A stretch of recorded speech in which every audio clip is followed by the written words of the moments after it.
बहिणींना महिलांना एकच भीती असते की भद्र काळात राखी बांधावी की नाही. तर बघा, भद्र काळात रक्षाबंधन साजरं करणं अशुभ मानलं गेलं आहे. पण यंदा योगायोगाने 2026 मध्ये रक्षाबंधनाच्या दिवशी भद्र काळाचे सावट नाहीये.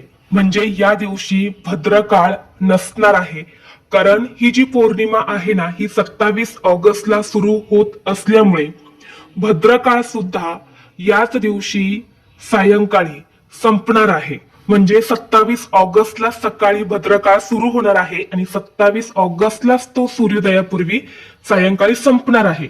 त्यामुळे या भद्राचे सावट 28 ऑगस्ट रोजी रक्षाबंधनावरती नसणार आहे. त्यामुळे तुमच्या मनात काही भीती असेल भद्राची तर ती आत्ताच तुम्हाला काढून टाकायची आहे. पण आता इथे भद्रकाळ नसला तरी राहू काळ मात्र या दिवशी असणार आहे. आणि उद्या रक्षाबंधनाच्या दिवशी साधारण 1.5 तास हा राहू काळ असणार आहे. आणि त्या राहू काळामध्ये राखी बांधायची नसते. तर आता कोणता राहू काळ असणार आहे, शुभ मुहूर्त कोणता असणार आहे, अभिजित मुहूर्त कोणता असणार आहे, याबद्दलची संपूर्ण माहिती आता आपण पुढे जाणून घेणार आहे.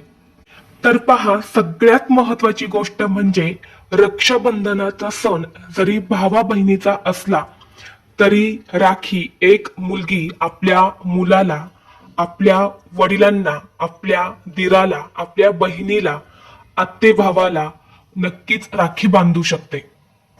आणि अगदी आई सुद्धा आपल्या मुलाला राखी बांधू शकते.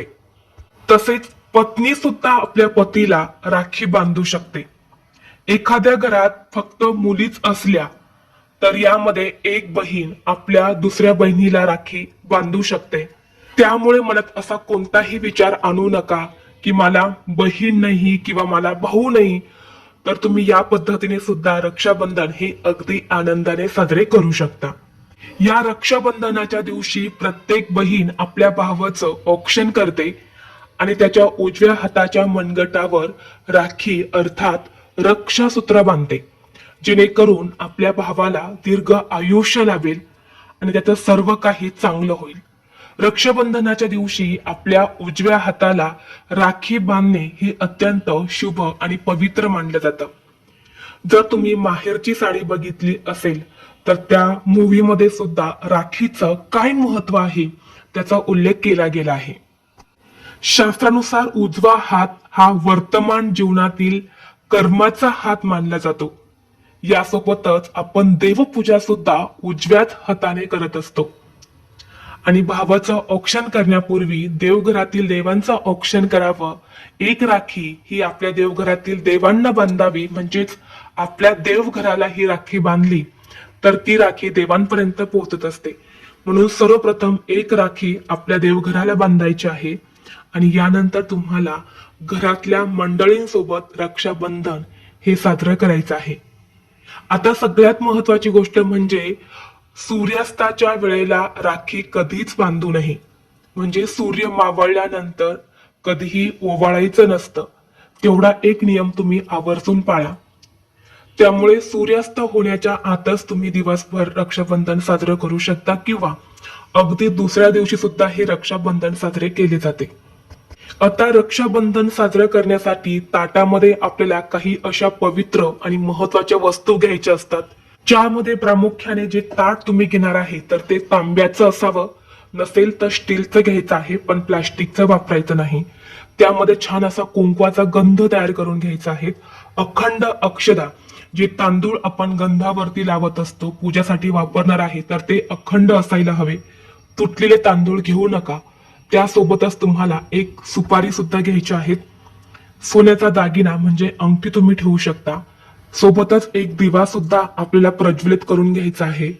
दिवा घेताना चुकूनही तुपाचा दिवा लावू नका, तेलाचाच दिवा लावायचा आहे. कारण पुरुषांना कधीच तुपाच्या दिव्याने ओवाळलं जात नाही. हा एक नियम सुद्धा तुम्ही नक्की पाळा.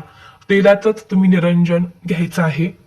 आणि यानंतर यासोबतच तुम्हाला राखी सुद्धा ठेवायची आहेत.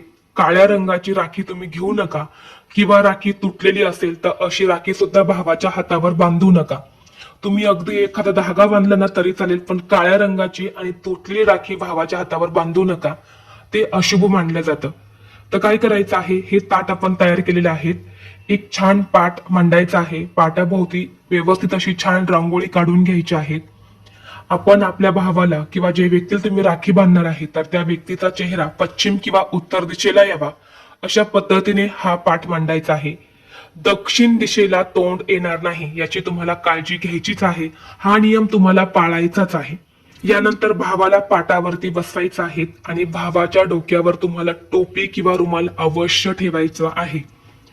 अंगठ्याजवळच्या बोटाने म्हणजे अनामिका बोटाने तुम्हाला कुंकवाचा गंध जो आहे तर तो उभा म्हणजे खालून वर आज्ञा चक्रावती या पद्धतीने लावायचा आहे आणि त्याच्यावर अक्षदा तुम्हाला लावायच्या आहेत आणि काही अक्षदा या आशीर्वाद म्हणून भावाच्या डोक्यावरती सुद्धा टाकायच्या आहे. यानंतर अंगठी आणि सुपारी या दोन्ही वस्तू आपल्या हातात घेऊन डावीकडून उजवीकडे भावावरून वळवून घ्यायच्या आहेत. तामणाला स्पर्श करून पुन्हा एकदा डाव्या बाजूकडून उजव्या बाजूकडे तुम्हाला व्यवस्थित वळवून घ्यायचे आहेत.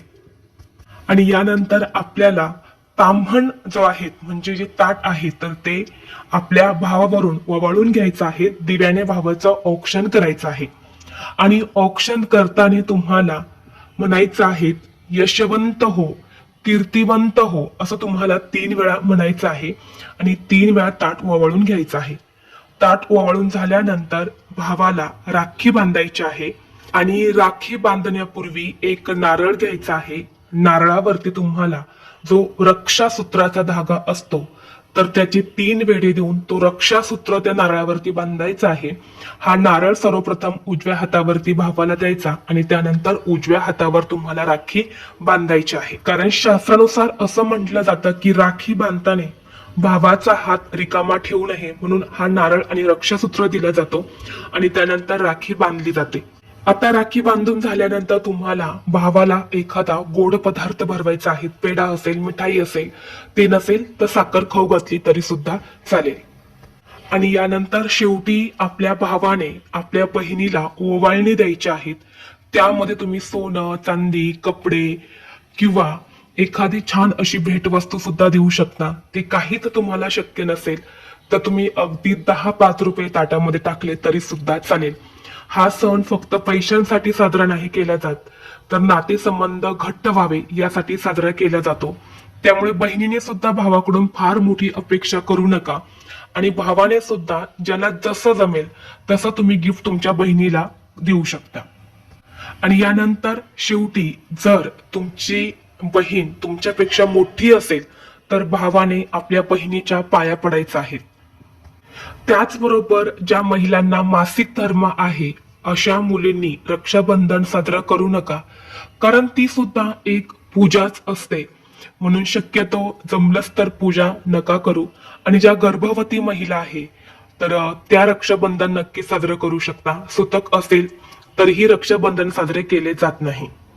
आणि महिलांनो, या दिवशी राखी खरेदी करताना तुम्ही पिवळ्या रंगाची, हिरव्या रंगाची किंवा नारंगी, लाल रंगाची राखी खरेदी करा. हे शुभ रंग मानले जातात.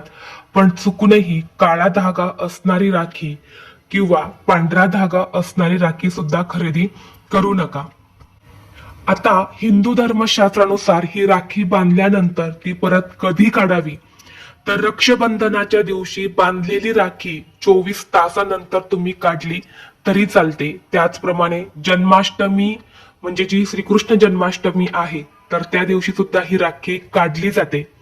काही लोक जोपर्यंत राखी खराब होत नाही किंवा स्वतःहून तुटत नाही तोपर्यंत सुद्धा काढत नाही.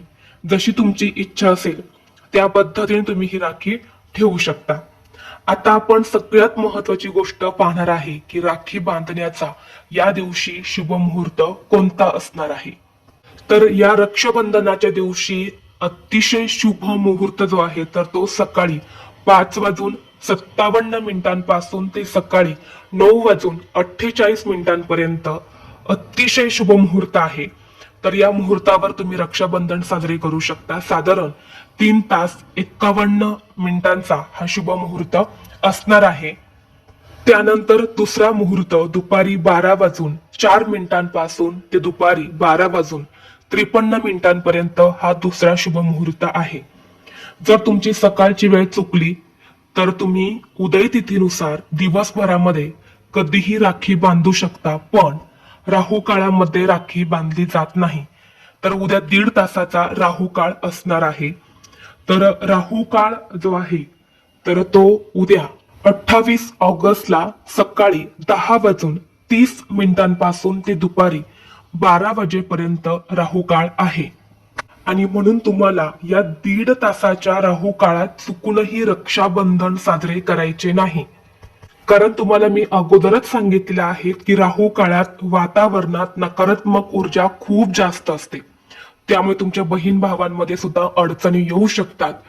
त्यामुळे बघा, तुम्ही या काळात रक्षाबंधन करू नका. या काळात केलेले कोणतेही शुभ कार्य अपूर्ण राहू शकते किंवा त्याला अपेक्षित यश मिळत नाही. आणि रक्षाबंधनाचा सण हा भावाच्या दीर्घ आयुष्यासाठी आणि सुख समृद्धीसाठी केला जाणारा पवित्र विधी आहे. तो नेहमी सकारात्मक आणि शुभ मुहूर्तावरच करावा, जेणेकरून नात्यात आनंद संरक्षण राहील. त्यामुळे राहू काळाची वेळ सोडून शुभ मुहूर्तावरच राखी बांधली जाते.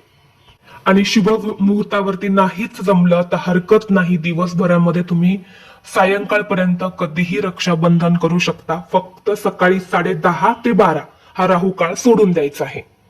तर ही अत्यंत महत्वाची माहिती मला तुमच्यापर्यंत शेअर करायची होती. व्हिडिओ आवडला तर लाईक करा, चॅनलवरती नवीन असाल तर सबस्क्राईब करा आणि हा व्हिडिओ आपल्या मित्र परिवारासोबत जास्तीत जास्त शेअर करा.